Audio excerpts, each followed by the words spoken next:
এই বাসার ভিতরে কি আছে সেটা দেখার জন্য আমার মনটা খুব ব্যাকুল হয়ে আছে। চলুন দেখে আসি আসলে এই বাসার ভিতরে এখন কি রয়েছে।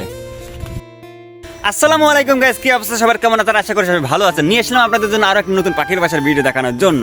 সো বেসিক্যালি আজকে ভিডিওটা খুব ইউনিক হতে যাচ্ছে, কারণ আমার উপরেতে একটি গাছ দেখতে পারতেছেন আপনারা অলরেডি। এই গাছটিতে রয়েছে সুন্দর একটি পাখির বাসা। বেসিক্যালি আমি নিজেও জানেন এখানে আসলে কি পাখির বাসা রয়েছে। আমরা এসেছিলাম কাজে, ভাই বিরাদার মিলে কাজে আসার কারণে কাজ আজকে আমাদের হয়নি, কিন্তু আমরা এখান থেকে প্রতিদিনে আমাদের কম বেশি যাতায়াত করা লাগে। তারপর আমরা এখানে এই গাছটিতে খেয়াল করে দেখি যে এখানে অনেক অনেক পাখি উড়াউড়ি করে।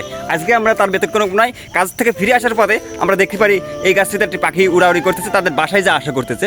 সো তার কারণে আমি বেশি একটা দেরি না করে এখন এই গাছটিতে এখন উঠবো, উঠে দেখাবো আপনাদেরকে আসলে ওইখানে কি পাখির বাসা রয়েছে। সো দেখতে থাকুন ভিডিওটা, এনজয় করতে থাকুন আমার এই ভিডিওটা। এখন যে গাছটিতে আমি উঠবো সেই গাছটির আনুমানিক বয়স হবে 400 বছরের মতন। 400 বছর না হলে আমাদের গ্রামের যে মুরব্বীরা আছে তাদের কাছে আমাদের শোনা যে এই গাছটির বয়স আনুমানিক 200-250 বছর হবে। সো গাইস, এখন আমি এই গাছটিতে উঠবো, উঠে আপনাদেরকে দেখাবো। রাস্তার চারপাশ দিয়ে যে পাট ক্ষেত দেখতে পাচ্ছেন, এই পাট ক্ষেতের যে বাচক আছে সেই বাচক গুলো কেটে গাছটির সঙ্গে হালান দেওয়ার কারণে আমরা এই গাছটিতে খুব ইজি ভাবে উঠে যাই। আমার একটি ভাই ছিল, সে উপর থেকে আমাকে টান মেরে গাছটিতে উঠিয়ে নিয়ে যায়, আমাকে বেশি একটা কষ্ট করতে হয় না এখানে। তো ফাইনালি আমি কিন্তু অলরেডি চলে এসেছি গাছের এই যে জায়গাটা দেখতে পাচ্ছেন, একটা মোড় বলতেছি আমি, গাছের মোড়। তো গাছের মোড়ে আমি এখন দাঁড়িয়ে আছি। আর যে বাসাটা রয়েছে সেই বাসাটা রয়েছে ঠিক আমার এই যে বাউ সাইডে যে হাতটি, এই হাতের যে ডালটা, এই ডালটিতে রয়েছে আসলে মূলত পাখির বাসাটা। এখন আমি যাবো এই ডাল দিয়ে, এটা একটা বট গাছের ডাল দিয়ে যেতে খুব ইজি হবে। দেখাবো আপনাদেরকে এখন গিয়ে ওখানে কি পাখির বাসা আছে। দেখতেই পারতেছেন কি সুন্দরভাবে আমি চলে যাচ্ছি পাখির বাসার খুবই কাছে গিয়ে আপনাদেরকে দেখাবো পুরো ভিডিও জুড়ে যে আসলে ওখানটিতে রয়েছে কি পাখির বাসা। আমার যত ধারণা রয়েছে এই গাছটিতে পাখিতে বাসা বানাবে, এটা স্বাভাবিক, কেন নয়। এই যে গাছটি দেখছেন, এই গাছটি অনেক বেশি পুরানো একটি গাছ, যার কারণে এখানে পাখিতে যাতায়াত করে এবং খুবই নির্জন একটি জায়গা, যেখানে পাখিতে বেশি একটা সুবিধা করতে পারে। আমি যত এগোচ্ছিলাম তত পাখির ডাকে আমাকে মুগ্ধ করে দিচ্ছিল। এই গাছটিতে যতই উঠতেছিলাম ততই শুধু পাখির ডাকা এবং কিচিরমিচির আওয়াজে আমি চারিদিকে শুধু দেখতেছিলাম যে কোথায় পাখি ডাকাডাকি করতেছে। যেহেতু আমার খুব কাছেই ছিল আসলে পাখির বাসাটা, আমি খুব কাছে চলে যাব পাখির বাসার কাছে গিয়ে আপনাদেরকে দেখাবো ওই বাসাটিতে আসলে ডিম বাচ্চা বা পাখিতে অন্য কি রেখে দিচ্ছে ওই বাসাটিতে, দেখান কি আছে তারপর। সো গাইজ, আমি এখন বাসার খুবই কাছে আছি। আর দেখতে পারতেছেন এই সাইডে যে বাসাটা দেখতে পাচ্ছেন আপনারা, জানি না, আমি পুরোপুরি ব্যাপারে আপনাদেরকে এখন দেখাবো। আর আমি কোথায় আছি সেটা আপনাদেরকে একটু আগে দেখাই। গাছের এমন একটি জায়গায় আমি এসেছিলাম যে জায়গাটিতে পুরো মাঠটা দেখা যাচ্ছিল সুন্দর, এবং গাছটিতে আমার এখন যেখান থেকে ভিডিও করতেছে সেখান থেকে আসলে আমাকে দেখা যাচ্ছিল খুব ইজি ভাবে।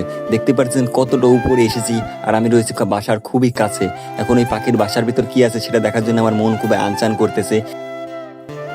তাহলে চলুন একসঙ্গে দেখে নিয়ে যাক আসলে বাসার ভিতর আসলে কি রয়েছে, কি অপেক্ষা করতেছে আমাদের জন্য ওই বাসাটির ভিতরে। চলুন এক নজরে আপনারা দেখে আসি।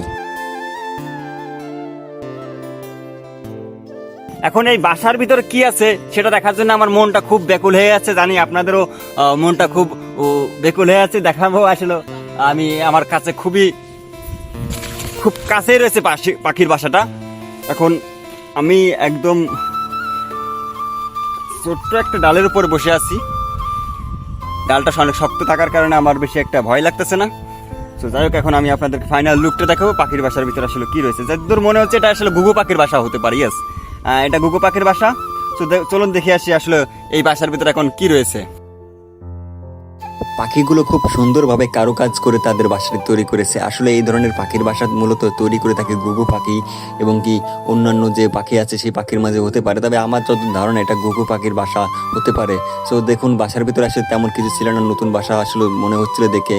বাসার ভিতরে কিছু খড়কুটা ছিল যেগুলো আসলে বাসার তাদের ডিম বাচ্চা পাড়ার জন্য তারা তৈরি করতেছিল। বেসিক্যালি গাছের উপরে আসার পর এখন আমি বাসাটা দেখাতে পেরেছি আপনাদেরকে, গাছের উপরে দেখাতে পেরেছি। এখন আমি যেটা দেখাতে পারিনি সেটা হচ্ছে কোনো ডিম বা কোনো বাচ্চা আমি দেখাতে পারিনি। হয়তো বা নতুন বাসা তৈরি হচ্ছে এখানে ঘুঘু পাখিতে। আসলে যে অবস্থায় বাসাটা আছে, বাসাটা দেখে আমি নিশ্চিত হয়ে গেছি এটা আসলে ঘুঘু পাখির বাসা। তারপর আমি এখানে খোঁজ রাখবো, একটু নজর রাখবো যে পরবর্তীতে আসলে কোনো পাখি আসে বসে কিনা। এই গাছটিতে আমার টিয়া পাখিও দেখেছি আমি একটা সময়ে, যখন আমি এখান থেকে যাচ্ছিলাম তখন আমি কয়েকবার টিয়া পাখিও দেখেছি। তো আমি গাছটি ভালোভাবে খুঁজে দেখেছি কোনো টিয়া পাখির বাসা আসলে নাই।